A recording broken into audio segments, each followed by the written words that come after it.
हम परमेश्वर का वचन देखेंगे और हम देखेंगे नए नियम से मत्ती रचित सुसमाचार उसका 17 अध्याय और हम पढ़ेंगे उसके 14 से लेकर उसके 20 तक। जद वो भीड़ दे कोल पहुंचे तद एक मनुख ਉਹਦੇ ਕੋਲ ਆਇਆ ਅਤੇ ਉਹਦੇ ਅੱਗੇ ਗੋਡੇ ਨਵਾ ਕੇ ਬੋਲਿਆ, ਪ੍ਰਭੂ ਜੀ ਮੇਰੇ ਪੁੱਤਰ ਉਤੇ ਦਇਆ ਕਰੋ, ਕਿਉਂ ਜੋ ਉਹ ਮਿਰਗੀ ਦੇ ਮਾਰੇ ਬਹੁਤ ਦੁੱਖ ਪਾਉਂਦਾ ਹੈ। ਉਹ ਤਾਂ ਬਹੁਤ ਵਾਰੀ ਅੱਗ ਵਿੱਚ ਅਤੇ ਬਹੁਤ ਵਾਰੀ ਪਾਣੀ ਵਿੱਚ ਡਿੱਗ ਪੈਂਦਾ ਹੈ। ਅਤੇ ਮੈਂ ਉਸ ਨੂੰ ਤੁਹਾਡੇ ਚੇਲਿਆਂ ਕੋਲ ਲਿਆਇਆ ਸੀ, ਪਰ ਉਹ ਉਸ ਨੂੰ ਚੰਗਾ ਨਾ ਕਰ ਸਕੇ। ਤਦ ਯਿਸੂ ਨੇ ਉੱਤਰ ਦਿੱਤਾ, ਹੇ ਬੇਪ੍ਰਤੀਤ ਅਤੇ ਅੜ ਪੀੜੀ, ਕਦ ਤੋੜੀ ਮੈਂ ਤੁਹਾਡੇ ਸੰਗ ਰਹਾਂਗਾ, ਕਦ ਤੋੜੀ ਤੁਹਾਡੀ ਸਹਾਂਗਾ। ਉਹਨੂੰ ਇੱਥੇ ਮੇਰੇ ਕੋਲ ਲਿਆਓ। ਤਾਂ ਯਿਸੂ ਨੇ ਉਹਨੂੰ ਝਿੜਕਿਆ ਅਤੇ ਭੂਤ ਉਸ ਵਿੱਚੋਂ ਨਿਕਲ ਗਿਆ ਅਤੇ ਮੁੰਡਾ ਉਸੇ ਘੜੀ ਚੰਗਾ ਹੋ ਗਿਆ। ਤਦ ਚੇਲਿਆਂ ਨੇ ਇਕਾਂਤ ਵਿੱਚ ਯਿਸੂ ਦੇ ਕੋਲ ਆਣ ਕੇ ਆਖਿਆ, ਅਸੀਂ ਉਹਨੂੰ ਕਿਉਂ ਨਾ ਕੱਢ ਸਕੇ। ਉਸ ਨੇ ਉਹਨਾਂ ਨੂੰ ਕਿਹਾ, ਆਪਣੀ ਘੱਟ ਨੇਚਾ ਦੇ ਕਾਰਨ, ਕਿਉਂ ਜੋ ਮੈਂ ਤੁਹਾਨੂੰ ਸੱਚ ਆਖਦਾ ਹਾਂ ਕਿ ਜੇ ਤੁਹਾਡੇ ਵਿੱਚ ਇੱਕ ਰਾਈ ਦੇ ਦਾਣੇ ਸਮਾਨ ਨੇਚਾ ਹੋਵੇ ਤਾਂ ਤੁਸੀਂ ਇਸ ਪਹਾੜ ਨੂੰ ਕਹੋਗੇ, ਜੋ ਇੱਥੋਂ ਹਟ ਕੇ ਉਸ ਥਾਂ ਚਲਿਆ ਜਾ, ਅਤੇ ਉਹ ਚਲਿਆ ਜਾਵੇਗਾ, ਅਤੇ ਤੁਹਾਨੂੰ ਕੋਈ ਕੰਮ ਅਣहोना ना होगा। सारे बोलो हालेलुया, हालेलुया। ये परमेश्वर का वचन है और परमेश्वर का वचन परमेश्वर की आत्मा के द्वारा लिखाया गया है और प्रभु यीशु मसीह ने कहा है, आकाश और पृथ्वी टल जाएंगे पर मेरा वचन कभी नहीं टलेगा। तो सभी लोग बहुत ध्यान से परमेश्वर के वचन को सुनना और परमेश्वर के वचन को समझना है, क्योंकि हमारे परमेश्वर वो सच्चे हैं, हमारे परमेश्वर वो जीवित हैं और हमारे परमेश्वर जब भी हमसे बात करते हैं वो अपने वचन के द्वारा ही बात करते हैं। तो परमेश्वर कभी भी किसी का पक्षपात नहीं करते। वो कोई भी इंसान हो सकता है, कैसा भी हो सकता है, चाहे वो पढ़ा लिखा है चाहे अनपढ़ है, लेकिन परमेश्वर सभी के साथ वो प्रेम करते हैं और सभी के साथ हमारे परमेश्वर वो भलाई करना चाहते हैं। इसलिए सभी लोग बहुत ध्यान से परमेश्वर के वचन को सुनते रहना और खुद के जीवन पर भी ध्यान देना कि परमेश्वर आपसे क्या चाहते हैं, क्योंकि हमारे परमेश्वर जब भी इंसान के जीवन में काम करते हैं तो परमेश्वर कभी भी उस इंसान की हालत को नहीं देखते या उसकी हालत कैसी है, उसका जीवन कैसा है, लेकिन परमेश्वर एक बात जानते हैं कि मेरा ये बनाया हुआ इंसान है और इंसान से मैं बहुत प्रेम करता हूँ और इसको मैं बचाना चाहता हूँ। इसलिए परमेश्वर कई बार इंसान के जीवन में वो समस्या आने देते हैं, कई बार इंसान के जीवन में वो मुश्किल आने देते हैं, कई बार इंसान की जो परिस्थिति है वो ऐसी हो जाती है कि उसका कहीं पर भी किसी जगह पर भी कोई भी छुटकारा नहीं होता। तभी परमेश्वर ऐसा काम करते हैं कि वो अपने किसी दास को, अपने किसी सेवक को वो पसंद करते हैं और उसके द्वारा सामने वाले के जीवन में वो अपना अद्भुत कार्य करते हैं। तो सभी लोग बहुत ध्यान से सुनना, क्योंकि कई बार ऐसा होता है कि इंसान में के जीवन में कोई समस्या रहती है, कोई परेशानी रहती है। आप लोग अपने जीवन के ऊपर ध्यान देना, क्योंकि आप भी अगर आज मसीह के पास आए हो तो आप ऐसे ही मसीह के पास नहीं आए। कोई भी इंसान खुशी के साथ मसीह के पास आता ही नहीं है, लेकिन हर इंसान के जीवन में कोई ना कोई समस्या रही, कोई ना कोई परेशानी रही, कोई ना कोई इंसान के जीवन में मुश्किल रही। तभी आज हम परमेश्वर की आराधना के लिए, परमेश्वर की महिमा के लिए, उस सच्चे परमेश्वर की स्तुति के लिए यहाँ पर इकट्ठा हुए हैं। नहीं तो देखो, आज लोगों के जीवन में परेशानी तो है, आज लोगों के जीवन में मुश्किल तो है, लेकिन वो मसीह के पास आना नहीं चाहते। लेकिन जिसके जीवन में समस्या थी, जिसके जीवन में परेशानी थी, वो आप लोग थे जो मसीह के पास आए। और जो मुश्किल है और जो समस्या है वो क्या करती है, इंसान को परमेश्वर के पास लेके आती है। ऐसा सही है या गलत है? सही है। कोई भी समस्या हो, कोई भी परेशानी हो, इंसान को क्या है, वो परमेश्वर के पास लेके आती है। लेकिन कुछ लोग ऐसे होते हैं कि वो समस्या में तो रहते हैं, परेशानी में रहते हैं, मुश्किल में रहते हैं, लेकिन वो लोग परमेश्वर के पास नहीं आना चाहते। तो आपकी जो भी समस्या थी, आपकी जो भी परेशानी थी, चाहे आपके ऊपर कर्ज था, चाहे आपके जीवन में दुष्ट आत्मा था, चाहे आपके जीवन में बीमारी थी, चाहे आपके जीवन में कैसा भी रोग था, तो आप आए मसीह के पास, तो आप उसी कारण आए, उस नशे के कारण आए, बीमारी के कारण आए, दुष्ट आत्मा के कारण आए, आपका कारोबार अच्छा नहीं चल रहा, आपके जीवन में श्राप पड़ा हुआ है, इसीलिए आप लोग मसीह के पास आए। तो जो समस्या है वो इंसान के जीवन में जब भी होती है तो इंसान क्या चाहता है, उसका हल हो, उसका कहीं से छुटकारा हो। तो वो समस्या इंसान अपनी कहीं ना कहीं लेकर जाता है, कहीं ना कहीं किसी के पास वो जाता है, लेकिन जब उसकी समस्या का कहीं पर हल नहीं होता, उसकी समस्या का कहीं पर समाधान नहीं होता, तब वो इंसान सच्चे परमेश्वर के पास आता है। और परमेश्वर प्रभु यीशु मसीह वो अपने सेवक के द्वारा, अपने दास लोगों के द्वारा उसके जीवन में क्या करते हैं, वो अद्भुत काम करते हैं। और जो समस्या ना इंसान के जीवन में, कभी भी देखना, जब इंसान के जीवन में समस्या होगी तब वो क्या करेगा, तब वो ज़्यादा प्रार्थना करेगा। जब इंसान के जीवन में मुश्किल होगी तब वो घुटनों के बल आएगा, अपने हाथ उठाएगा और परमेश्वर के आगे प्रार्थना करेगा। जब उसके जीवन में कोई मुश्किल होगी, या उसके घर में, या उसके जीवन में कोई बीमारी होगी, तब वो बाइबल पढ़ेगा और क्या बोलेगा कि परमेश्वर एक बार इस समस्या से, एक बार इस मुश्किल से बाहर निकाल दो, और हम आपके पीछे चलेंगे, हम आपकी आराधना करेंगे, आपकी हम महिमा करेंगे। तो सही में जब इंसान के जीवन में ऐसी ऐसी मुश्किलें होती हैं, ऐसी ऐसी समस्याएं होती हैं, तो इंसान क्या है, वो ज़्यादा प्रार्थना करता है, ज़्यादा बाइबल पढ़ता है, ज़्यादा संगति करता है। फिर ना तो वो गर्मी देखता है, ना उसको सर्दी लगती है, लेकिन वो क्या चाहता है कि मैं परमेश्वर के साथ संगति कर सकूं। लेकिन जब उसकी समस्या चली जाती है, तब उसका जो प्रेम है, जो परमेश्वर के साथ संगति है, वो कम होनी शुरू हो जाती है। ऐसा एक इंसान के साथ नहीं, तकरीबन बहुत से लोगों के साथ ऐसा होता है। तो इंसान के जीवन में समस्या रहे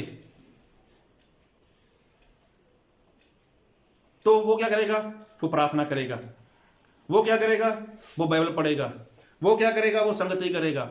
और दूसरी बात, वो विश्वासी लोगों को, संगत के लोगों को क्या बोलेगा, मेरे घर पे आओ, सभी लोग इकट्ठा होकर प्रार्थना करो, मेरे घर पे आओ, सभी लोग क्या करो, मेरे घर पे आराधना करो।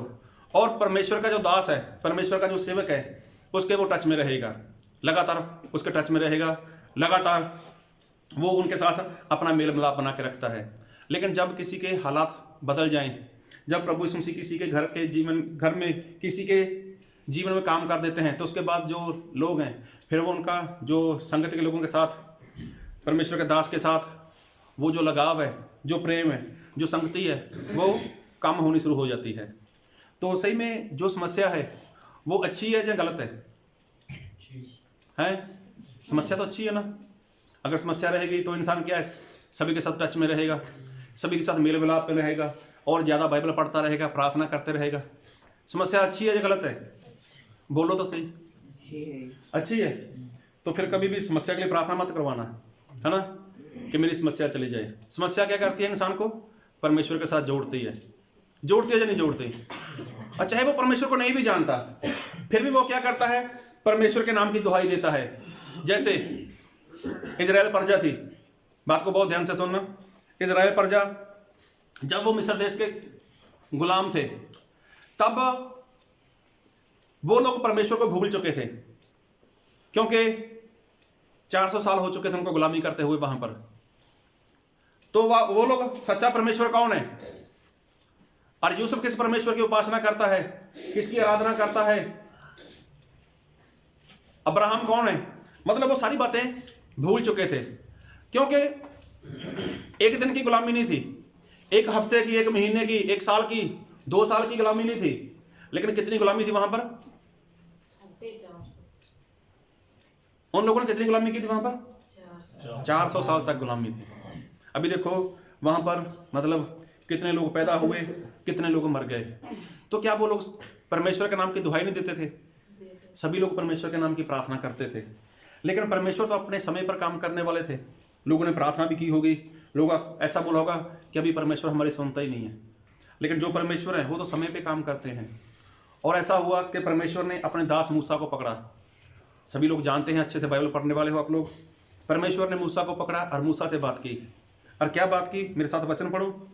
हम पढ़ेंगे निर्गमन कूच, उसका 3 अध्याय। निर्गमन कूच 3 अध्याय, और हम पढ़ेंगे उसका 7 वचन से।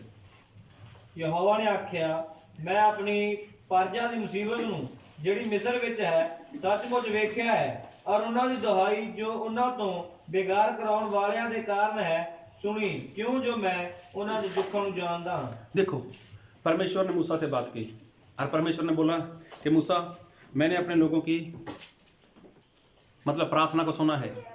मूसा, मैंने अपने लोगों की दुहाई को मतलब जो उनकी दुख है उनको जाना है। और परमेश्वर ने मूसा से बात की कि मूसा जा, उन लोगों को वहाँ से छुड़ा कर लेकर आ। तो उसके बाद चलो मूसा काफ़ी समय के बाद परमेश्वर की बात को सुनता है। उसके बाद उसने माना भी। तो परमेश्वर ने उसके साथ जो जो बातें की वो सारी बातें हम जानते हैं। और मूसा वहाँ पर जाने के लिए तैयार भी हो गया। मूसा वहाँ पर जाने के लिए तैयार हो गया और मूसा वहाँ पर चला भी गया। और मूसा ने वहाँ पर जाके इजराइल प्रजा को विश्वास में लाने के लिए उनके आगे चमत्कार किया। 3 चमत्कार करके दिखाए उनको, तो उन लोगों को विश्वास आ गया। अभी सोचने वाली बात है, प्रार्थना तो वो कर रहे थे परमेश्वर के आगे, दुहाई तो वो लोग दे रहे थे परमेश्वर के आगे, क्या वो परमेश्वर को जानते थे? वो लोग परमेश्वर को नहीं जानते थे। अभी 400 साल कोई थोड़ा ज्यादा नहीं होता, ये बहुत ज्यादा होता है। हालेलुया। हाँ, 400 साल कोई थोड़ा नहीं है, ये बहुत ज्यादा होता है। अभी 400 साल में ना जाने कितने लोग मर चुके थे। अभी कोई उनको परमेश्वर के बारे में बताए ऐसा कोई था भी नहीं वहां पर। लेकिन ऐसा हुआ कि जो इजराइल प्रजा है इन्होंने ऐसे बोल दिया कि कोई सच्चा परमेश्वर है, कोई जीवित परमेश्वर है जो हमें हमारी इस मुश्किल से बाहर निकाल दे। तो परमेश्वर तो अच्छे से जानते हैं और परमेश्वर का समय भी आ चुका था काम करने के लिए। तो परमेश्वर ने मूसा को वहां पर भेज भी दिया। अगर देखा जाए तो मैं अपनी बात करूं तो मैं भी तो काफ़ी समय से मसीह को मानता हूं, काफ़ी समय से मसीह को जानता था, लेकिन मेरी भी कुछ हालात ऐसे ही थे। मैं भी ऐसा ही बोलता था, मैं भी ऐसा सोचता था कि जब हम लोग संसार में आ गए तो हम लोग तो नरक में जाने वाले हैं। तो मैं भी तो ऐसा ही बोलता था, चाहे मैं मसीह के बारे में जानता था। लेकिन देखो, जहाँ से परमेश्वर ने मेरी प्रार्थना सुनी, मैं तो ऐसा बोलता हूँ परमेश्वर ने मेरी प्रार्थना सुनी और परमेश्वर ने अपने दास को गुजरात से अपने सेवक को भेज दिया और उनके साथ मुलाकात हो गई। अभी मैं तो परमेश्वर का ये प्रार्थना करता था कि परमेश्वर ऐसा है वैसा है, मैं बहुत कुछ बोलता था। लेकिन उसके बाद परमेश्वर ने अपने दास को भेजा, उनके साथ मुलाकात हो गई, उनके साथ बैठना हुआ। तो उसके बाद कुछ परमेश्वर ने उनके द्वारा बातचीत की, वचनों से बातचीत की, तो परमेश्वर ने जीवन में काम कर दिया। तो आज परमेश्वर ने वहाँ से आज़ाद किया और परमेश्वर ने खड़ा कर दिया कि अभी तुम लोग क्या करो, मेरा काम करो। तो देखो, परमेश्वर ऐसे किसी न किसी इंसान को पकड़ते हैं। तो परमेश्वर ने मूसा को पकड़ा और मूसा वहाँ पर चला भी गया और वहाँ पर मूसा ने बहुत सारे चिन्ह चमत्कार किए। सभी लोग जानते हो, अगर जानना चाहते हो तो यही किताब निर्गमन, इसको पढ़ के देखना, तो वहाँ पर क्या क्या चमत्कार हुए थे। उसके बाद जब ये लोग आगे बढ़ते जा रहे हैं तो इनको खाना भी चाहिए था, इनको पानी भी चाहिए था, इनको रहने के लिए जगह भी चाहिए थी, तो इनको सोने के लिए भी जगह चाहिए थी। लेकिन देखो, जो सारी बातें की, जो फिक्र था वो परमेश्वर को था और परमेश्वर वैसा करते भी थे। हालेलुया। परमेश्वर उनके लिए करते भी थे। उनको पानी की जरूरत तो परमेश्वर ने पानी दिया, उनको खाने की जरूरत तो परमेश्वर ने खाना दिया, उनको रहने की जरूरत तो परमेश्वर ने उनको बड़ा सारा मैदान दे दिया। अभी देखा जाए, ये दो लोग या 5 लोग या 10 लोग नहीं है, इनकी गिनती लाखों के हिसाब से थी। तकरीबन 32 लाख से लेकर 40 लाख तक ये लोग थे। अभी इन लोगों के लिए खाना, कितना खाना बनाना है, उसके लिए कितना बालन चाहिए, उसके लिए कितना अनाज चाहिए, कितनी सब्जी चाहिए, कितना पानी चाहिए, फिर पीना है पानी इनको, मतलब कितना कुछ चाहिए। तो लेकिन देखो, परमेश्वर वो सारी बातें अपने सोच में रखकर इनको आज़ाद किया। मैं इनको कहाँ रखूँगा, इनको कपड़े भी चाहिए, ये लोग बीमार नहीं होने चाहिए, सारी बातें परमेश्वर ने अपने मतलब ध्यान में रखी और ऐसा ही परमेश्वर करते गए। जब करते गए तो आगे जाकर क्या हुआ कि जब ये लोग आज़ाद हो चुके थे तो एक बार फिर इन लोगों को क्या लगी, प्यास लगी। और बाइबल में लिखा है, निर्गमन कूच उसका 17 अध्याय उसका 2 वचन पढ़ो। ਤਾਂ ਪਰਜਾ ਮੂਸਾ ਨੂੰ ਘੁਰਕਣ ਲੱਗੇ ਔਰ ਆਖਿਆ, ਸਾਨੂੰ ਪੀਣ ਨੂੰ ਪਾਣੀ ਦੇ। ਮੂਸਾ ਨੇ ਉਹਨਾਂ ਨੂੰ ਆਖਿਆ, ਤੁਸੀਂ ਮੈਨੂੰ ਕਿਉਂ ਘੁਰਕਦੇ ਹੋ ਅਤੇ ਯਹੋਵਾ ਨੂੰ ਕਿਉਂ ਪਰਤਾਉਂਦੇ ਹੋ? हिंदी पढ़ोगे? इसलिए वे मूसा से वाद विवाद करके कहने लगे, हमें पीने का पानी दे। मूसा ने उनसे कहा, तुम मुझसे क्यों वाद विवाद करते हो और यहोवा की परीक्षा क्यों करते हो? देखो बाइबल में ऐसा लिखा है कि इन लोगों ने मूसा के साथ किया वाद विवाद किया, मतलब झगड़ा किया उनके साथ, मूसा के साथ, कि हमें पीने को पानी दे। जबकि देखा जाए मूसा ये वही इंसान है जिसने इनको उस गुलामी से बाहर निकाला। मूसा वही इंसान है जिसने इनको खाना खिलाया, इनको पानी पिलाया, मतलब सारी बातें मूसा के द्वारा इनके जीवन में हो रही थी।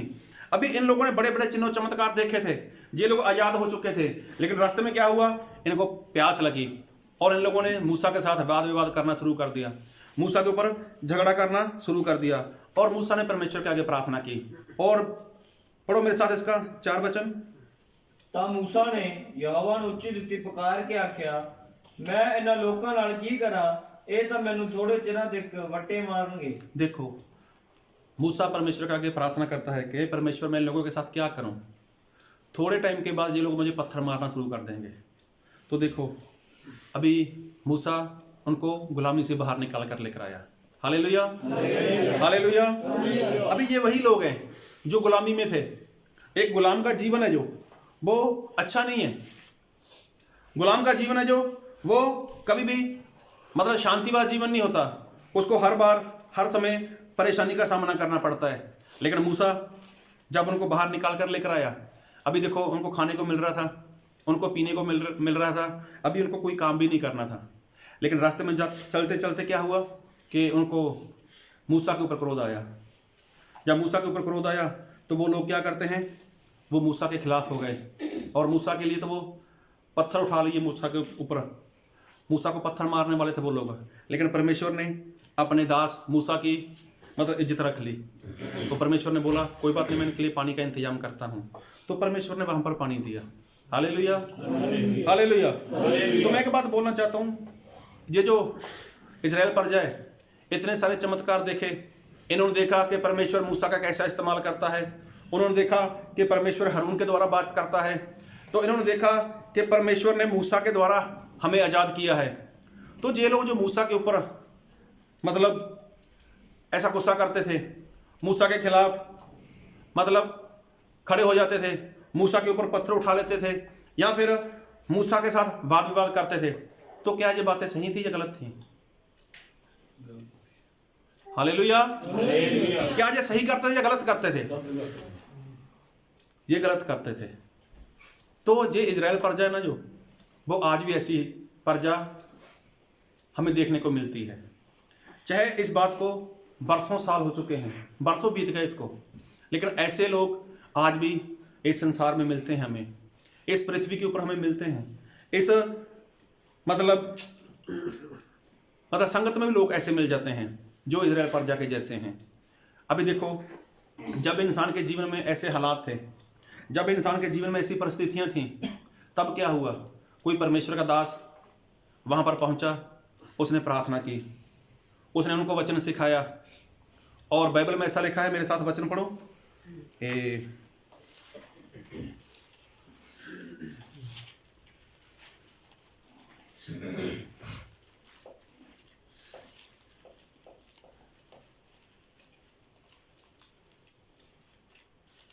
पहला यूहन्ना उसका 5 अध्याय उसका 19 वचन।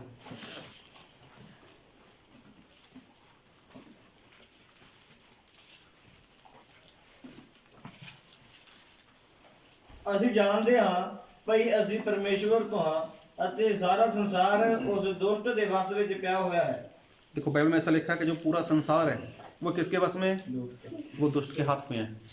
हाँ, किसके वश में है? वो दुष्ट के हाथों में है। और बाइबल में ऐसा लिखा है कि सारा संसार वो दुष्ट के हाथ में है। हालेलुया। बात को बहुत ध्यान से सुनना। अभी देखो जब कोई परमेश्वर का दास किसी के पास पहुंचता है, उसके लिए वो प्रार्थना करता है, उसके लिए परमेश्वर के आगे वो विनती करता है, वहाँ पर उन लोगों को वो वचन सिखाता है। और जो भी मुश्किल होती है, जो भी समस्या होती है उनके घर में, उनके जीवन में, तो परमेश्वर क्या करते हैं, वहाँ से उन लोगों को निकाल देते हैं। उसके बाद जो परमेश्वर का दास है वो उनको लेकर चलता है। तो जो मूसा था वो इजराइल प्रजा को लेकर चला, कहाँ लेकर जा रहा था? उनको कनान देश में लेकर जा रहा था। कि परमेश्वर ने बोला मैं इनको कनान देश में लेके जाऊंगा। तो ये जो परमेश्वर का दास है, एक बार तो सामने वाले इंसान की जो हालत थी वो ऐसी थी, कैसी? इजराइल प्रजा के जैसी। वो कहाँ पर थे? वो इसी दुर्दशा में फंसे हुए थे। तो परमेश्वर का दास वहां पर पहुंचा, उसके बाद उसने वहां से निकाला और उनको लेकर चलना शुरू कर दिया। कहाँ? चलो मेरे साथ, मैं तुम्हें कनान देश में लेके चलता हूँ, मैं तुम्हें स्वर्ग में लेके चलता हूँ, क्योंकि परमेश्वर ने ऐसा बोला है कि मैं तुम्हें स्वर्ग दूंगा। तो परमेश्वर का दास जब उनके साथ चलता है, उनको साथ में लेकर चलता है, तो सही में देखा जाए तो फिर यही हालात उस समय एक सेवक के हो जाते हैं। अभी देखो जी, जो इजराइल प्रजा के लोग थे तो क्या अकेले चल रहे थे? इनके साथ तो परमेश्वर का दास भी चल रहा था। क्या इनको अकेले को भूख लगी थी? इनको अकेले को प्यास लगी थी? लेकिन सभी जो मूसा है उनको भी तो प्यास लगती थी, उनको भी भूख लगती थी। तो मूसा भी उनके साथ साथ चलता था, लेकिन मूसा ने तो कभी ऐसा वाद विवाद किया नहीं, मूसा ने कभी ऐसा बोला नहीं। लेकिन इजराइल प्रजा के लोग थे, वो लोग ऐसा बोलते थे कि मूसा हम प्यासे हैं, मूसा हमें खाना चाहिए, मूसा हमें मीट चाहिए, हमें मांस चाहिए, हम खाना चाहते हैं। लेकिन देखो, ऐसी बातें विश्वासी के जीवन में दिखाई देती हैं जब वो शैतान के बंधन से आज़ाद हो जाता है, जब परमेश्वर का दास उसके लिए प्रार्थना करता है, जब परमेश्वर का सेवक उसके लिए परमेश्वर के आगे उपवास करता है, उनको वचन सिखाता है, तो परमेश्वर अपना काम करते हैं। तो उसके बाद जब वो उनको साथ में लेके चलना चाहता है तो रास्ते में फिर वही बातें हो जाती हैं। चलते चलते ऐसी बातें इंसान के जीवन में जब आती हैं तो उसके बाद जो परमेश्वर का दास है उसके ऊपर लोग क्रोध करते हैं, उसके ऊपर वो लोग गुस्सा करते हैं कि ऐसा हमारे साथ क्यों हो रहा है, हमारे साथ ऐसा नहीं होना चाहिए था, अभी आप ही हमारे लिए कुछ करो। तो सही में जो परमेश्वर का दास है वो उनको सिखाना चाहता है। और क्या सिखाना चाहता है? एक बार फिर पढ़ो, निर्गमन 17 अध्याय,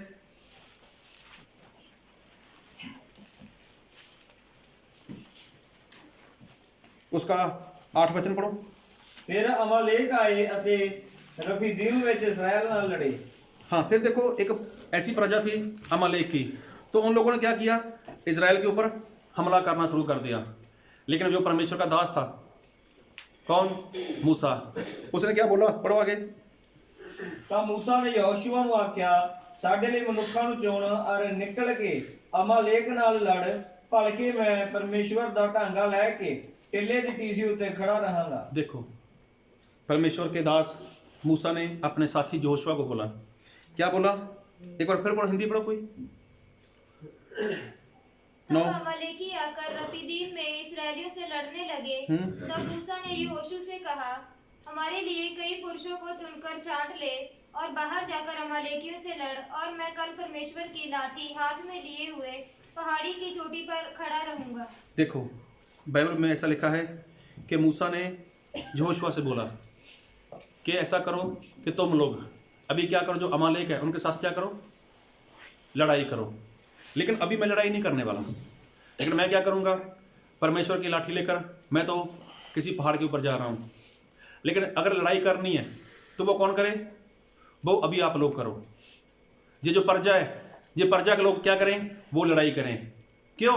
क्योंकि जब तक मुझे लड़ना था मैं लड़ा, और मूसा ने जो लड़ाई की वो किसके लिए की थी? इजराइल प्रजा के लिए की थी। उसके बाद जो परमेश्वर का दास है, जब उसने अपना काम पूरा कर दिया, क्या काम कर दिया? फिरौन कौन है? वो शैतान की जगह पर मानकर चलो उसको कि वो शैतान की जगह पर था। अभी शैतान मतलब फिरौन राजा के पास जब मूसा बार बार जाता था तो वो छोड़ने का मतलब प्रयत्न तो करता था, लेकिन बाद में वो छोड़ता नहीं था। लेकिन जैसे कैसे भी वहाँ पर परमेश्वर ने बहुत बड़ा काम किया। उसके बाद जब ये काम हो गया, उसके बाद जब उसने आज़ाद कर दिया, तो अभी मूसा ने बोला कि अभी देखो तुम लोग आज़ाद हो, तुम लोग आज़ाद हो। अभी ऐसा करो कि ये जो लड़ाई है, ये लड़ाई तुझे खुद को करनी है। लेकिन अभी मैं क्या करने वाला हूँ कि मैं परमेश्वर की लाठी को लेकर मैं पहाड़ के ऊपर जाने वाला हूँ।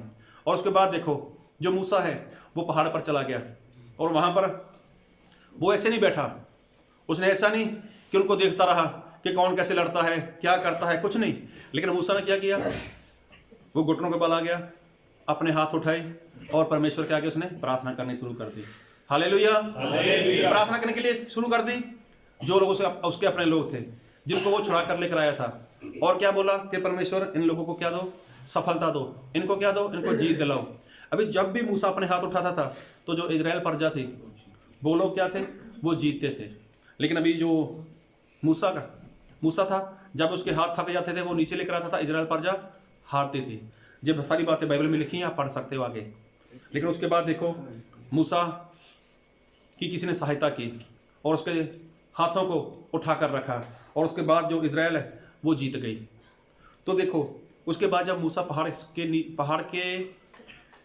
से नीचे आया होगा, तो तब मूसा को कितना आनंद आया होगा कि मेरे लोग कैसे हो गए हैं, वो लड़ने वाले हो चुके हैं। मेरे लोग क्या हैं, अभी वो खुद लड़ सकते हैं। अभी देखो मूसा कितना खुश होगा। लेकिन आज देखा जाए तो आज विश्वासी लोग लड़ते तो हैं, आज विश्वासी लोग झगड़ा तो करते हैं, लेकिन शैतान के साथ नहीं करते, वो तो सेवक के साथ करते हैं। अगर किसी के घर में समस्या आ जाए, अगर किसी के घर में परेशानी आ जाए, तो इंसान सामने वाला वो प्रार्थना के लिए बोलेगा, पास्टर साहब प्रार्थना करो। तो पास्टर साहब प्रार्थना तो करते हैं। अगर पास्टर साहब उनको बोलते भैया तुम खुद प्रार्थना करो, तो फिर बोलते हैं आप ही करो प्रार्थना। और जब वो प्रार्थना करता है, तब अगर परमेश्वर काम करता है, तो फिर बोलते हैं हमारा विश्वास था, परमेश्वर ने प्रार्थना सुनी और हमारे जीवन में काम हो गया। अगर परमेश्वर काम नहीं करते, फिर बोलते हैं कि पास्टर साहब से प्रार्थना कराई लेकिन काम नहीं हुआ। मतलब ऐसी ऐसी बातें लोगों के मुंह से सुनने को मिलती हैं। तो देखो परमेश्वर का दास अगर बोले कि कोई बात नहीं, आप मेरे घर पे आ जाओ, मेरे घर पे बैठ के बात करेंगे, मेरे घर पे बैठ के कुछ वचन सीखेंगे, कुछ प्रार्थना करेंगे, तब इंसान के पास समय नहीं होता, तब इंसान परमेश्वर के दास के घर पे नहीं जा सकता, तब इंसान परमेश्वर के दास के पास नहीं आ सकता। लेकिन डॉक्टर के पास जाना हो, 2-5 किलोमीटर 10 किलोमीटर जाना हो, तो इंसान वहाँ पर भाग जाता है, लेकिन परमेश्वर के दास के पास नहीं भागता। जबकि बाइबल में ऐसा लिखा है, मेरे साथ वचन पढ़ो, एफिसियों उसका 6 अध्याय उसका 11 वचन पढ़ो।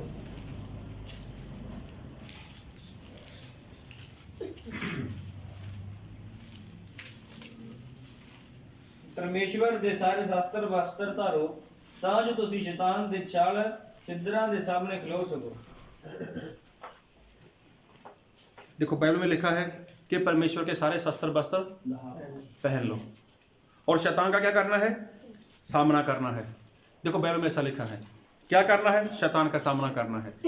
लेकिन सही में अभी जो लड़ाई है, अभी जो युद्ध है, वो किसके साथ है, वो तो शैतान के साथ है।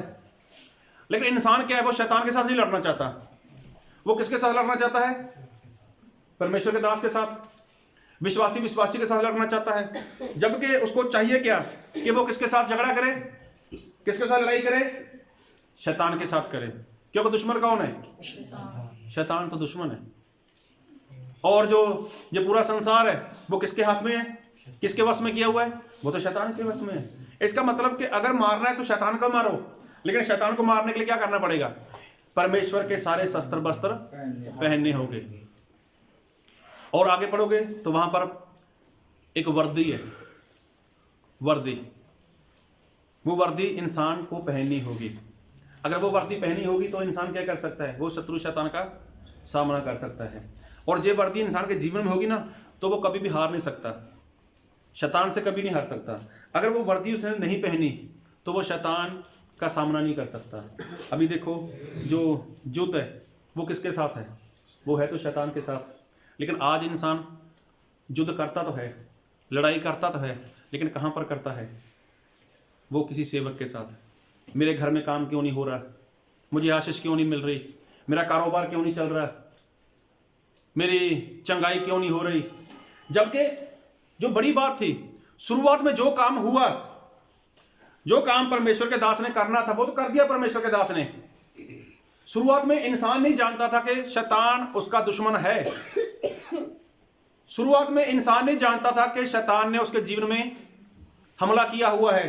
लेकिन परमेश्वर ने अपने दास को भेजा, परमेश्वर के दास ने उसको वचन से सिखाया कि देखो जो तुम्हारा दुश्मन है वो शैतान है, और देखो जो शैतान है उसने तुझे गुलाम किया हुआ है, और परमेश्वर ने मुझे इसीलिए भेजा है कि मैं तुझे आजाद करूं। अभी आजाद तो कर दिया, उसको वहां से छुटकारा भी मिल गया, लेकिन अभी जो चलना है वो चलना तो विश्वासी खुद को है ना। प्रार्थना किसको करनी है, वो तो खुद को करनी है। आराधना किसको करनी है, वो तो खुद को करनी है। बाइबल किसको पढ़ना है, वो तो खुद को पढ़ना है। उपवास किसको करने हैं? वो तो खुद को करने हैं। संगति में किसको जाना है? वो तो खुद को जाना है। लेकिन इंसान क्या करता है? यही काम नहीं करता। ना तो वो बाइबल पढ़ता है, ना वो प्रार्थना करता है, और ना ही वो परमेश्वर में सही ढंग से चल पा रहा है। लेकिन जब शत्रु शैतान दोबारा उसके जीवन में काम करता है, जब दोबारा उसके जीवन में वो हमला करता है, तब वो परमेश्वर के दास के पास भागते हैं और फोन पे बोलते, पास्टर साहब आओ हमारे घर पे, हम तो आपके पास आते हैं। अभी से ऐसा नहीं होगा, अभी से हम प्रार्थना भी करेंगे, हम वैसा ही करेंगे जैसा आप बोलोगे। तो देखो, फिर अगर परमेश्वर का दास वहाँ पर पहुँचता है, फिर कुछ वचन सिखाता है, परमेश्वर फिर काम करते हैं वहाँ पर, फिर लोगों के जीवन में ऐसी ही समस्याएं। अभी देखा जाए, वो जो झगड़ा करते हैं, जो लड़ाई करते हैं, वो लड़ाई तो उनको जिसके साथ करनी चाहिए थी, जिसके साथ करनी चाहिए थी, वो शैतान के साथ वो लड़ाई नहीं कर पा रहे। जो युद्ध उनको करना चाहिए था, वो युद्ध वो नहीं कर पा रहे। देखो, पहले वो अनजान थे, तो परमेश्वर का दास उनके लिए जाकर खुद लड़ा। अभी देखो, जब इंसान नया होता है, उसको मालूम नहीं मसीह के बारे में, तब कोई बोल दे मेरे घर में प्रॉब्लम है, मेरे घर में समस्या है, तो परमेश्वर का दास कभी उनको बोलता नहीं आप प्रार्थना करो। परमेश्वर का दास कभी ऐसा नहीं बोलता कि आप घुटनों को बला जाओ। परमेश्वर का दास कभी ऐसा नहीं बोलता कि आप बाइबल पढ़ो। नए लोगों के लिए क्या होता है? सिर्फ प्रार्थना करनी होती है, उनको थोड़ा वचन सिखाना होता है। उसके बाद जब उनके जीवन में काम हो जाता है, मतलब वो आज़ाद हो जाते हैं, तब परमेश्वर का दास उनको बोलता है, भाई प्रार्थना करते रहना, संगति में बने रहना, और परमेश्वर के वचन को सीखते रहना।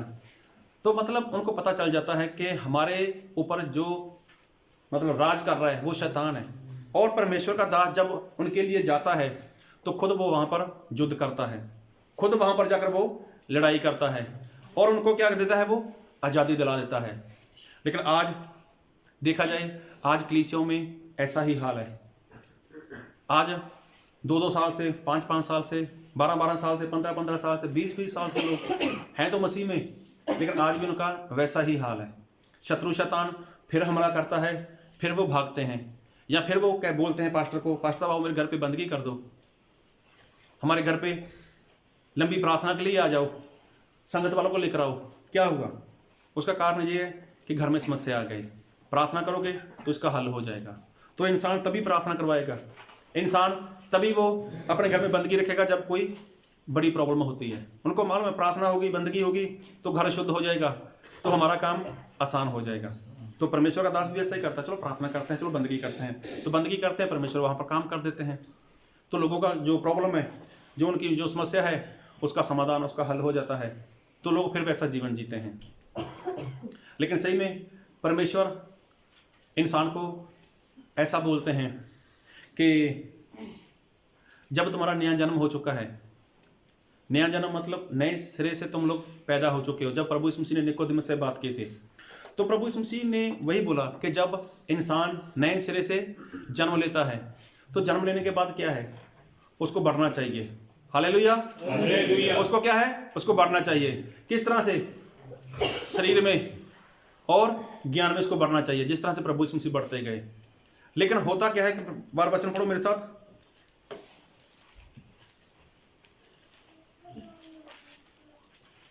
पहला पत्रस उसका 2 अध्याय उसका 2 वचन। ਨਵਿਆਂ ਜੰਮਿਆ ਹੋਇਆ ਬੱਚਿਆਂ ਵਾਂਗਰ ਆਤਮਿਕ ਅਤੇ ਖਾਲਸ ਦੁੱਧ ਦੀ ਲੋਚ ਕਰੋ कि ਤੁਸੀਂ ਉਸ ਨਾਲ ਮੁਕਤੀ ਲਈ ਵਾਧੇ ਜਾਓ। देखो बाइबल में ऐसा लिखा है कि जैसे जो बच्चा जन्म लेता है, जैसे बच्चे ने जन्म लिया होता है, तो उसके जैसे क्या करना है? आत्मिक दूध की लालसा करनी है। तो इसी रीति से तुम लोग भी क्या करो? मुक्ति के लिए बढ़ते जाओ। Hallelujah, hallelujah. उसके लिए क्या करना है? मुक्ति के लिए बढ़ना है। अभी जो दूध है वो किसके लिए होता है? वो बच्चे के लिए होता है। कितने साल तक का बच्चा दूध पीता है? कोई बता सकता है? साल, 1.5 साल, 2 साल? हैं? बोलो 10 हैं? 1.5-2 साल तक बच्चा दूध पीता है। उसके बाद उसको खाना वाना मिलता है। लेकिन 1.5-2 साल तक बच्चे, अगर वो 5 साल का हो जाए, अगर वो 6 साल का हो जाए या 10 साल का हो जाए, फिर भी हाथ में बोतल रखे दूध वाली, हैं, फिर भी वो दूध पीता रहे, तो उसके माँ बाप कितने खुश होंगे, उसके आस पड़ोस वाले कितने खुश होंगे। तो सभी लोग दुखी होंगे। और मैं ये संसार की नहीं, मैं मसीही लोगों की बात करता हूँ, जो लोग आज़ाद हो चुके हैं, जिनके लिए परमेश्वर के दास ने प्रार्थना की, जिनके लिए परमेश्वर के दास ने शत्रु शैतान के साथ युद्ध किया। अभी शत्रु शैतान ने तो उनको आज़ाद कर दिया, तो सबसे बड़ी बात, जो शत्रु शैतान है उसकी निगाहें तो है ना सेवक के ऊपर, उस सेवक के ऊपर, उस दास के ऊपर उसकी निगाहें तो हैं कि इसने क्या किया, मेरे हाथ से इन लोगों को छुड़ाया है।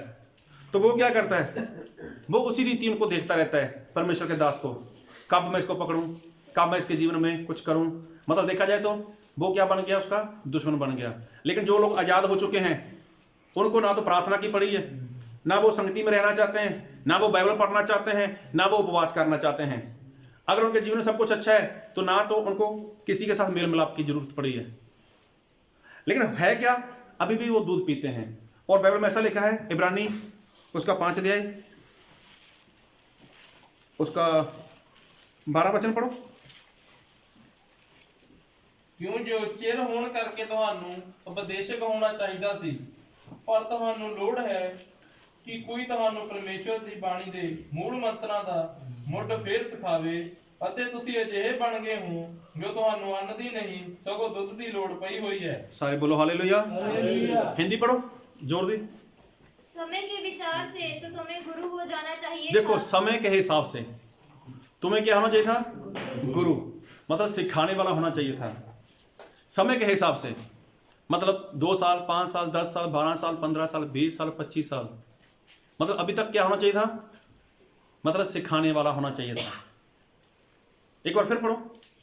समय के विचार से तो तुम्हें गुरु हो जाना चाहिए था। तो भी ये आवश्यक हो गया है कि कोई तुम्हें परमेश्वर के वचनों की आदि शिक्षा फिर से सिखाए। तुम तो ऐसे हो गए हो कि तुम्हें अन्न के बदले अब तक दूध ही चाहिए। देखो, तुम ऐसे बन चुके हो कि तुम्हें अभी अन्न की नहीं, फिर से दूध की जरूरत है। अभी जो दूध है ना, कभी भी बच्चा दूध उठाकर खुद नहीं पीता, उसको दूध पिलाया जाता है। मैं छोटे बच्चे की बात करता हूँ, हाँ, कुछ और ना बोल देना बीच में। मतलब अगर छोटा बच्चा होता ना तो उसको दूध पिलाया जाता है। हाँ, वो रो सकता है, कभी खुद जाकर दूध लेगा नहीं, उसको दूध पिलाया जाता है। तो ऐसा ही हुआ है विश्वासी लोगों के साथ। आज की जो कलीसियाँ हैं तो उनके साथ भी ऐसा ही है। अभी सही में उनको क्या होना चाहिए था, जो पुराने हैं विश्वास में, जो वचन में पुराने हैं, जो मसीही में पुराने हैं, उनको क्या होना चाहिए था, खुद वो सिखाने वाले होते, खुद वो गुरु होते। लेकिन कब होगा कि जब वो खुद मेहनत करेंगे। कब होगा, जब वो खुद उपवास करेंगे। कब होगा, जब वो खुद घुटनों के बाल आएंगे। कब होगा, जब खुद समय निकालेंगे, परमेश्वर के साथ संगति करेंगे। लेकिन नहीं, अभी क्या है, अभी है ना हमारे परमेश्वर के दास, हम एक फोन करेंगे वो तुरंत आएंगे। अगर नहीं आएंगे तो हम उनको बोल देंगे आप हमारे घर पे नहीं आते। फिर अकेला वहीं पे नहीं बोलेंगे, फिर वो संगत के लोगों में बातें करेंगे, हमने बुलाया उनको लेकिन हमारे घर पे नहीं आए। मतलब ऐसी ऐसी बातें बोलते हैं बाद में वो लोग। हम जाते भी कहाँ हैं, हम तो उनके पास तो जाते हैं, अभी वो हमारे पास ही नहीं आते। फिर ऐसी ऐसी बातें दिखाई देती हैं। लेकिन सही में परमेश्वर का वचन यही कहता है कि तुम्हें क्या सिखाने वाला होना चाहिए था। मतलब तुम आगे बड़े होने चाहिए थे, लेकिन अभी तक इंसान है जो वो आगे नहीं बढ़ पा रहा है। तो मूसा ने अमालेकी लोगों के साथ परमेश्वर की प्रार्थना नहीं की कि परमेश्वर इनका मुंह बंद कर दो, परमेश्वर इनके साथ कुछ करो। परमेश्वर ने, मूसा ने ऐसा नहीं बोला था। मूसा ने ऐसा बोला कि तुम लोग जाओ, इनके साथ क्या करो, युद्ध करो, और मैं जाता हूँ पहाड़ के ऊपर परमेश्वर की लाठी लेकर। तो देखो मूसा वहां पर गया और प्रार्थना करनी शुरू कर दी। लेकिन वहां पर जब वो लोग अमालेक के साथ उन लोगों ने युद्ध किया और वो जीत गए, जब वो जीते तो क्या उनका जो मनोबल था, जो उनका हौसला था, वो बढ़ा या कम हुआ? बढ़ गया होगा। अरे हम लोग जो गुलामी से बाहर निकले हैं, हम लोग जो गुलामी से बाहर निकले हैं, तो हम लोग लड़ भी सकते हैं, हम युद्ध भी कर सकते हैं और हम जीत भी सकते हैं। तो उनको कितना आनंद आया होगा। मतलब जब ऐसा किसी के जीवन में होता है तो जो उनका विश्वास है वो बढ़ता है। तो प्रभु यीशु मसीह जब संसार में थे तब प्रभु यीशु मसीह ने अपने चेलों को भेजा था बाहर कि जाओ बीमारों को चंगा करो, दुष्ट आत्मा को निकालो, लोगों में सुसमाचार बांटो। तो एक बार प्रभु यीशु मसीह के 70 चेले वो पूरे आनंद के साथ यीशु मसीह के पास आए, तो क्या बोला, प्रभु आपके नाम के कारण दुष्ट आत्माएं क्या है, हमारे वश में हैं। तो देखो जब उनका इस्तेमाल हुआ तो उन्होंने कितना आनंद किया। तो ऐसे ही जब कोई इंसान परमेश्वर में आगे बढ़ता है, जब कोई इंसान परमेश्वर के वचन को सीखता है, जब किसी के द्वारा कोई विश्वास में आता है, तब जो परमेश्वर का दास है उसका भी विश्वास बढ़ता है, उसको भी बहुत मतलब इस बात का हौसला हो जाता है कि उसके जो संगत के लोग हैं, जो विश्वासी लोग हैं, वो भी मेहनत कर रहे हैं और वो भी फल लेके आ रहे हैं, तो परमेश्वर का दास भी खुश होता है। तो देखो जब मूसा ने प्रार्थना की और इजराइल प्रजा ने जब उनके साथ अमालेक लोगों के साथ युद्ध किया, तो जब वो जीते तो मूसा भी बहुत खुश हो गया होगा, चाहे काम परमेश्वर ने किया, लेकिन उन इस्तेमाल किसका हुआ, इजराइल प्रजा का हुआ। लेकिन आज के विश्वासी लोग इनका इस्तेमाल नहीं हो पा रहा। इसका कारण ये लोग खुद कुछ नहीं करना चाहते। ये लोग जो करना चाहते हैं बस जो भी करे वो सेवक करे। अगर छोटी सी बीमारी आ गई तो भी सेवक करे, अगर प्रार्थना करनी है तो भी सेवक करे, अगर उपवास करना है तो भी सेवक करे। अगर नहीं करेगा तो फिर हम बोलेंगे आप आते नहीं हो, आप हमारी सुनते नहीं हो, आप हमारा ध्यान नहीं रखते। तो ऐसी ऐसी बातें वो इंसान बोलते हैं, क्योंकि जो इंसान है, जो विश्वासी है, वो किसके ऊपर निर्भर करते हैं, सेवक के ऊपर निर्भर करते हैं। लेकिन परमेश्वर का वचन क्या बोलता है, एक बार फिर पढ़ो, इब्रानी 5:12।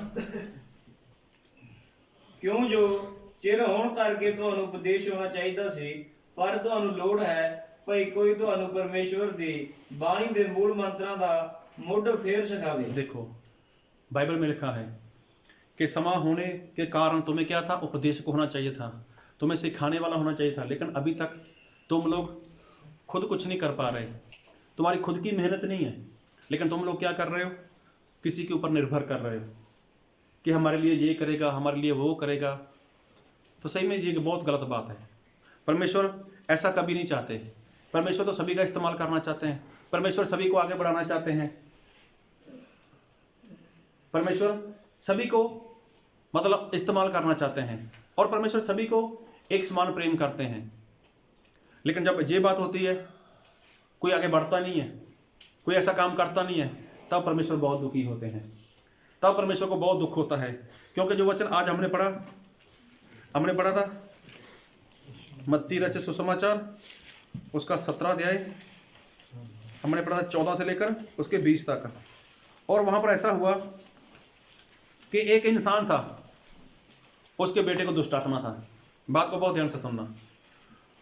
एक इंसान था, उसका बेटा था, उसके बेटे को दुष्ट आत्मा ने पकड़ा हुआ था, और बोले तो मिर्गी का दुष्ट आत्मा था। तो उस इंसान ने सुना था कहीं से कि प्रभु यीशु मसीह के जो चेले हैं वो प्रार्थना करेंगे और मेरा बेटा क्या है, वो चंगा हो जाएगा। तो वो चेला आया तो प्रभु यीशु मसीह के पास था, लेकिन तब प्रभु यीशु मसीह उनके पास थे ही नहीं। तो उसने देखा कि है तो ये प्रभु यीशु मसीह के चेले ही हैं, तो प्रभु यीशु मसीह के साथ घूमने वाले, यीशु मसीह के नाम की मतलब जो महिमा है ये लोग करते हैं, प्रभु यीशु मसीह का जो वचन है ये लोग बांटते हैं। तो उन लोगों ने, उस इंसान ने प्रभु यीशु मसीह के चेलों को बोला कि मेरे बेटे के लिए प्रार्थना करो। और जब उन लोगों ने प्रार्थना की और दुष्ट आत्मा निकला ही नहीं, वो बेटा वो चंगा नहीं हुआ। तो जब वो चंगा नहीं हुआ तो उसके बाद जब प्रभु यीशु मसीह उनके पास पहुंचे तो उसके बाद क्या हुआ, उस इंसान ने प्रभु यीशु मसीह से बात की, प्रभु यीशु मसीह से बात की कि देखो प्रभु गुरु, मैं आपके पास आया था अपने बेटे को लेकर, तो मुझे आप नहीं मिले, तो मैंने आपके चेलों को बोल दिया कि मेरे बेटे को लिए प्रार्थना करो और मेरा बेटा चंगा हो जाए। लेकिन मेरा बेटा वो चंगा नहीं हुआ, मेरा बेटा चंगा नहीं हुआ। तो उसके बाद क्या हुआ, प्रभु यीशु मसीह ने क्या बोला, मेरे साथ वचन पढ़ो इसका 17। ਤਾਂ ਯੀਸ਼ੂ ਨੇ ਉੱਤਰ ਦਿੱਤਾ, हे ਬੇਪਰਦੀਦ ਅਤੇ ਅੜਬ ਪੀੜੀ, ਕਦ ਤੋੜੀ ਮੈਂ ਤੁਹਾਡੇ ਸੰਗ ਰਹਾਂਗਾ, ਕਦ ਤੋੜੀ ਤੁਹਾਡੀ ਸਹਾਂਗਾ, ਉਹਨੂੰ ਇੱਥੇ ਮੇਰੇ ਕੋਲ ਲਿਆ। हिंदी पढ़ो। यीशु ने उत्तर दिया, हे अविश्वासी और हठीले लोगों, मैं कब तक तुम्हारे साथ रहूंगा, कब तक तुम्हारी सहूंगा, उसे यहाँ मेरे पास लाओ। तो प्रभु यीशु मसीह ने अपने चेलों को बोला, क्या बोला? हे अविश्वासी और अविश्वासी और हठीले, अविश्वासी और हठीले लोगों। प्रभु यीशु मसीह ने किसी और को नहीं बोला। जो वहां पर बहुत बड़ी भीड़ थी, प्रभु यीशु मसीह ने भीड़ को नहीं बोला। प्रभु यीशु मसीह ने किसको बोला? अपने ही विश्वासी लोगों को बोला, जो लोग यीशु मसीह के ऊपर विश्वास करते थे, जो लोग प्रभु यीशु मसीह के साथ चलते थे, और थोड़े समय से नहीं, काफी समय से चल रहे थे प्रभु यीशु मसीह के साथ। Hallelujah, hallelujah. इनको एक दिन, 2 दिन, 4 दिन, हफ्ता, 10 दिन, 2 महीने तक नहीं हुए थे, इनको काफी समय हो गया था प्रभु यीशु मसीह के साथ चलते हुए।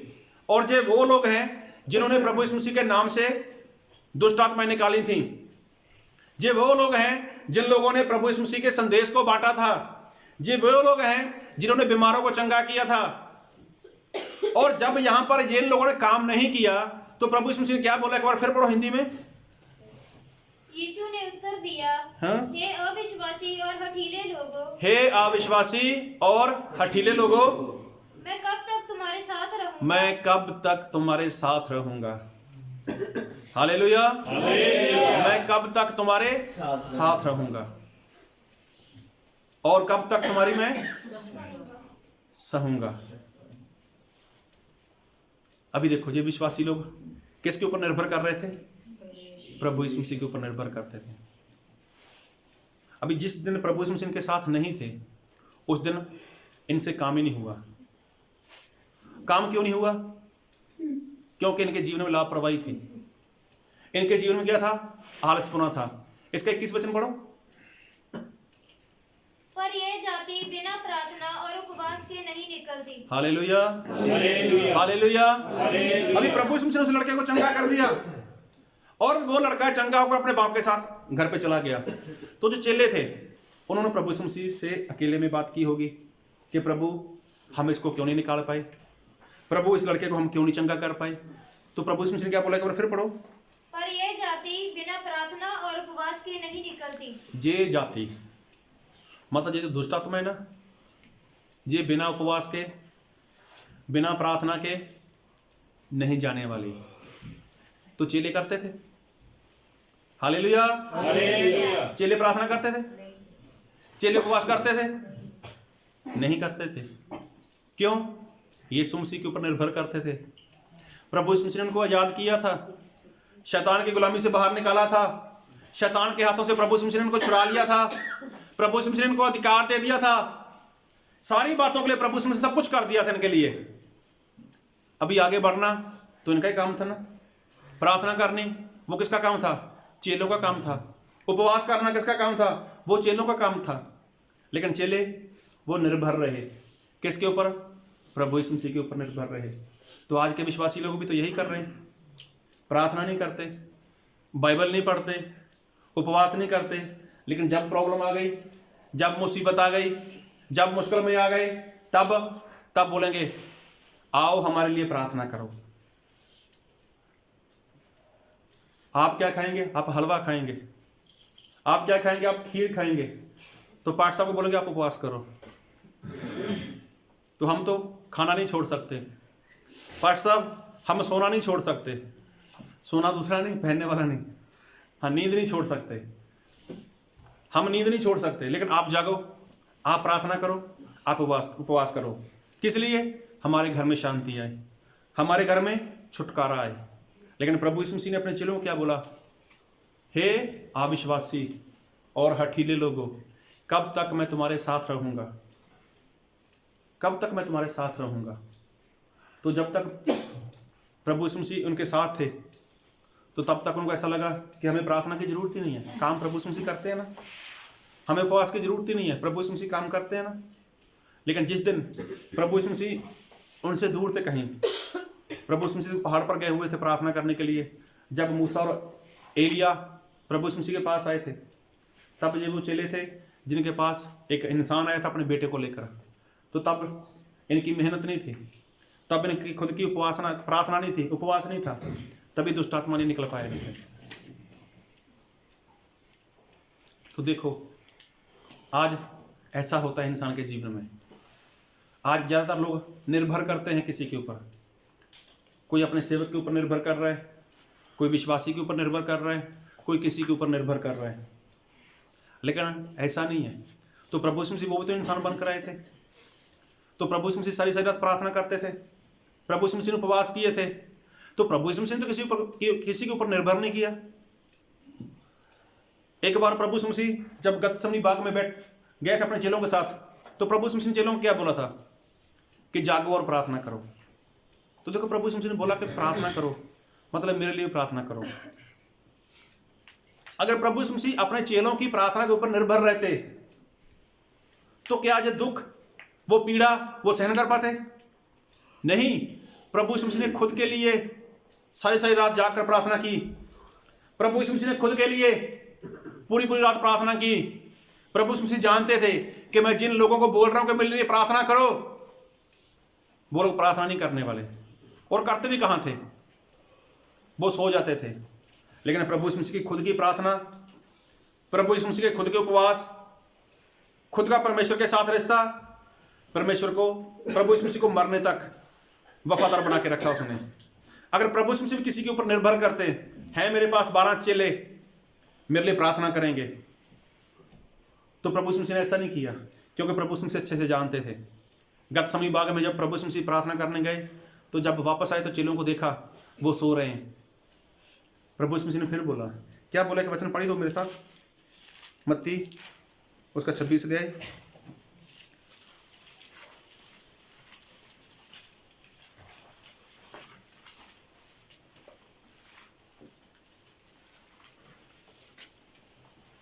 मत्ती उसका 26 अध्याय, उसका पढ़ो 40 वचन।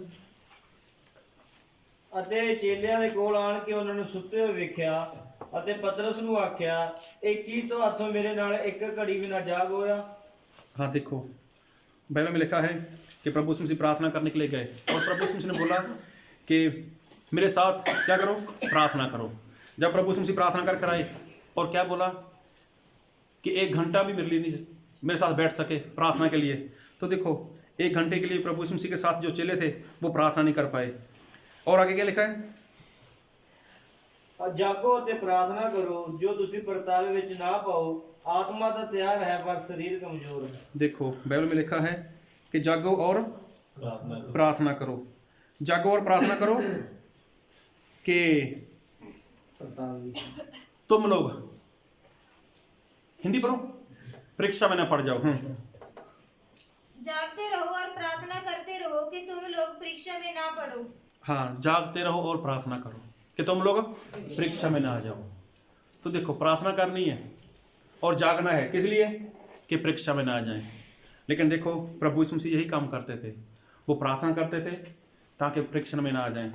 और देखो जब ये घड़ी प्रभु यीशु मसीह के ऊपर आई तो प्रभु यीशु मसीह ने उस दर्द को, उस मौत को सहन किया और शत्रु शैतान को क्या उसने हरा भी दिया। लेकिन प्रभु यीशु मसीह ने ना तो अपने चेलों के ऊपर निर्भर किया और ना ही किसी और के ऊपर निर्भर किया। तो प्रभु यीशु मसीह ने खुद मेहनत की, खुद उपवास किए, खुद प्रार्थना की और जो भी शैतान था उसके साथ खुद प्रभु यीशु मसीह लड़े।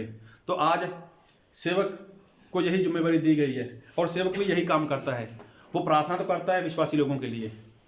हाँ, नया इंसान हो, नए लोग हों तो और बात है, लेकिन पुराने लोग जो 12-12 साल से, 15-15 साल से, 20-20 साल से, 25-25 साल से जो मसीह में चल रहे हैं, अगर उनके घर में प्रॉब्लम आ जाए तो क्या उनका फ़र्ज नहीं बनता कि वो खुद बैठें प्रार्थना में?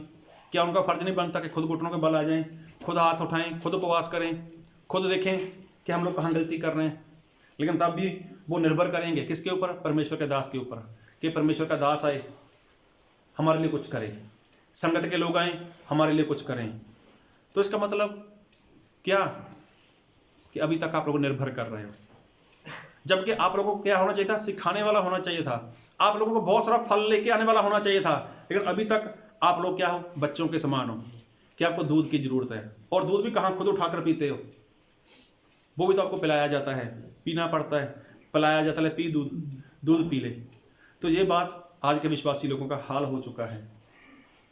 तो देखो जो लड़ाई है वो खुद को आपको लड़नी है, जो युद्ध है वो आपको खुद को लड़ना है ताकि आप जीत सको।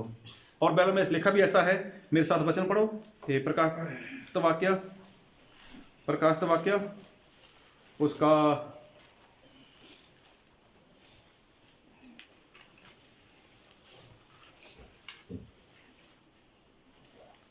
2 अध्याय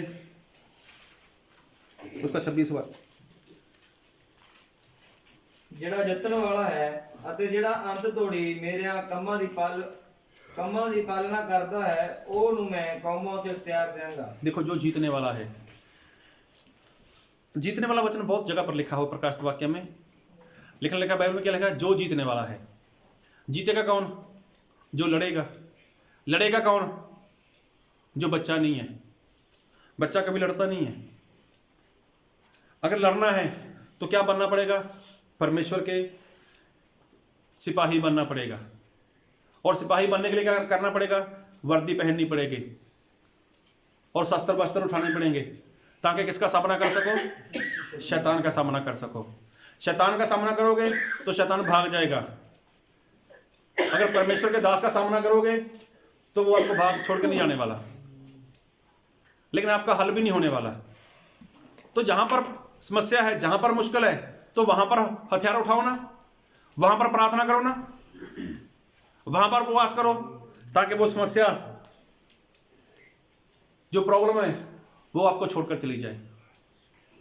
लेकिन ये तभी होगा कि जब आप खुद पर निर्भर करोगे।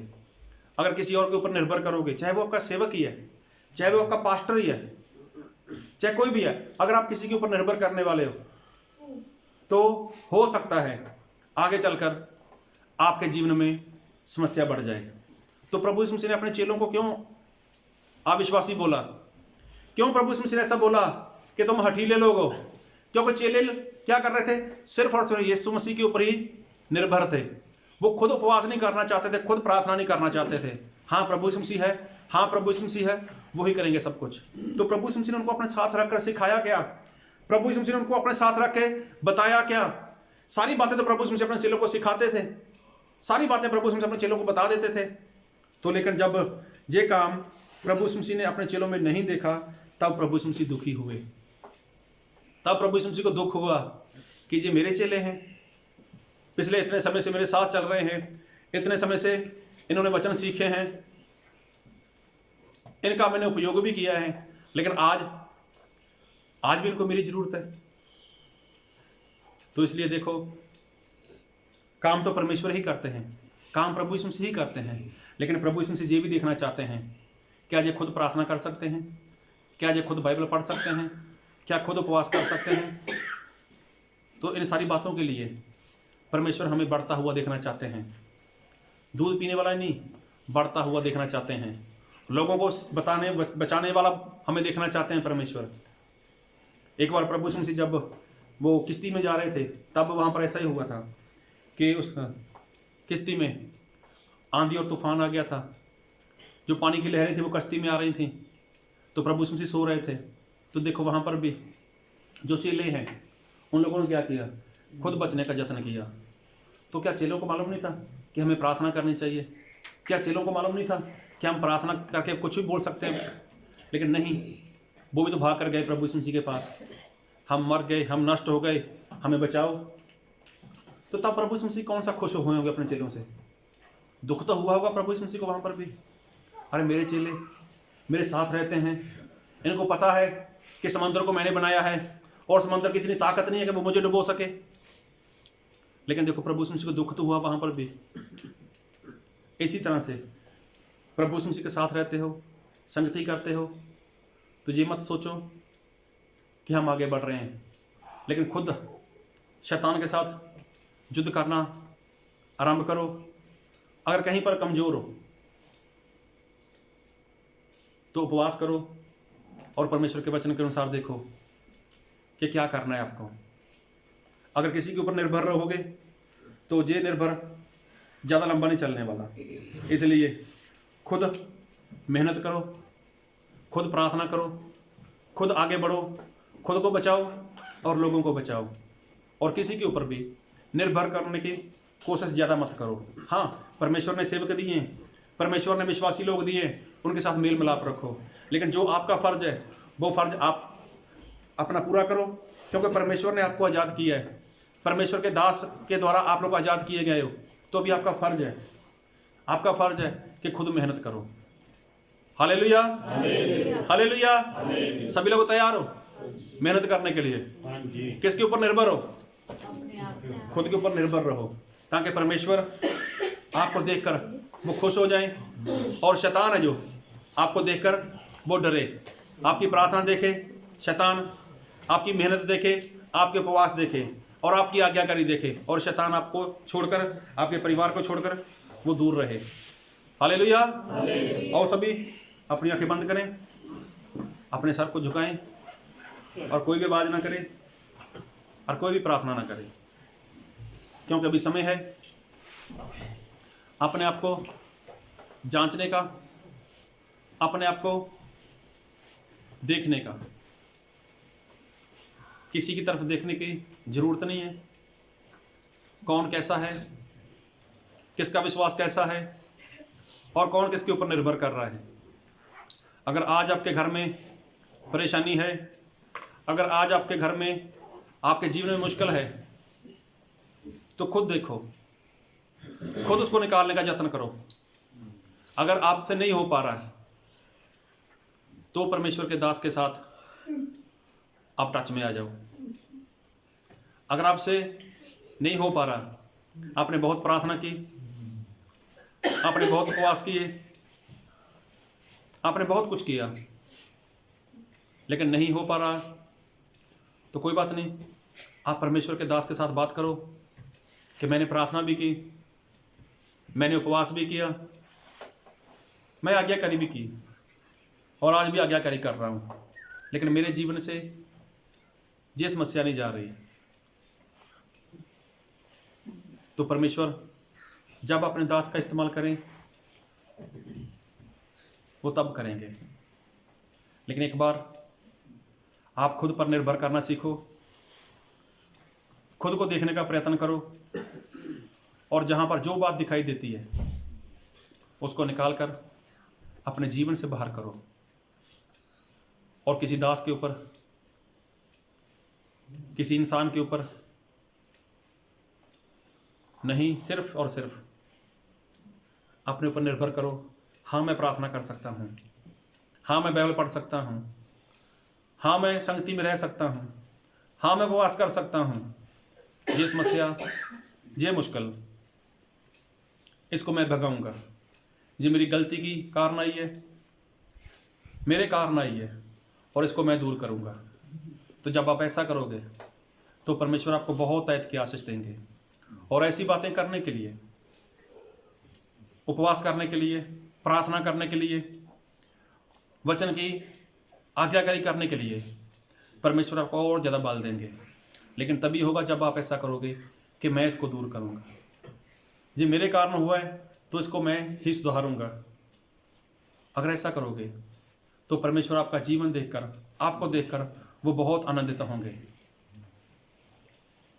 और आप ऐसा कर सको, परमेश्वर के ऊपर निर्भर कर सको, परमेश्वर की सामर्थ्य के ऊपर निर्भर कर सको। इसलिए परमेश्वर आप सभी को बहुत ऐत की आशीष दे, इस वचन को समझ सको, इसको मान सको, इसके अनुसार जीवन जी सको। प्रभु यीशु मसीह हम सभी को इस वचन की आशीष से आशीषित कर रहे हैं। Thank you lord, thank you ji.